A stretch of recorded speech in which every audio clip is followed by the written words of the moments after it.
C'est probablement l'une des plus grandes fuites de données jamais révélées. Des chercheurs en cybersécurité viennent de découvrir que 16 milliards d'identifiants et mots de passe ont été volés et circulent aujourd'hui dans des bases de données accessibles aux cybercriminels. On parle ici de comptes Facebook, Google, Apple, Telegram, GitHub, mais aussi de plateformes gouvernementales. Ce n'est pas le fruit d'un piratage unique. Ce que les experts ont mis en évidence, c'est une accumulation massive de données volées sur plusieurs années, à travers un outil discret et redoutable, les infostealers. Ces logiciels malveillants s'infiltrent sur les ordinateurs à l'insu des utilisateurs, souvent via des pièces jointes infectées ou des sites douteux.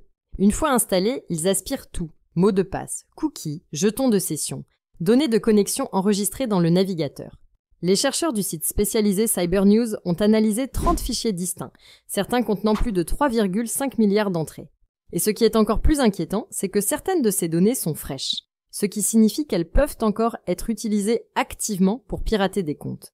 Ce trésor de données constitue un terrain de jeu immense pour les cybercriminels. Ils peuvent accéder à vos mails, vos réseaux sociaux, vos comptes bancaires, ou lancer ce qu'on appelle du credential stuffing. Ils prennent un mot de passe volé et tentent de l'utiliser automatiquement sur d'autres sites. Et si vous utilisez le même mot de passe partout, c'est jackpot pour eux. Les plateformes concernées sont nombreuses et variées. Cela va du compte Gmail à la messagerie Telegram, en passant par les connexions à des services administratifs ou professionnels.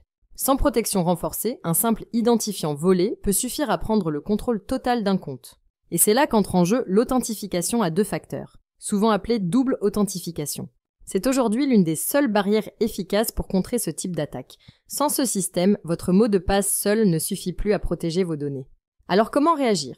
Même si vous ne savez pas si vos données font partie de la fuite, des gestes simples peuvent limiter les dégâts.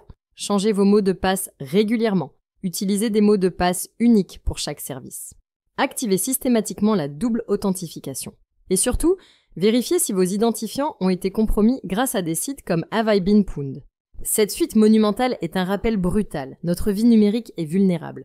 Les mots de passe sont devenus la clé de notre identité en ligne.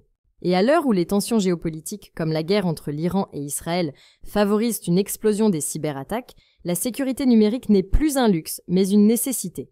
Ne rien faire, c'est laisser une porte ouverte. Si la vidéo d'aujourd'hui vous a plu, n'oubliez pas de vous abonner pour ne pas manquer nos prochaines vidéos.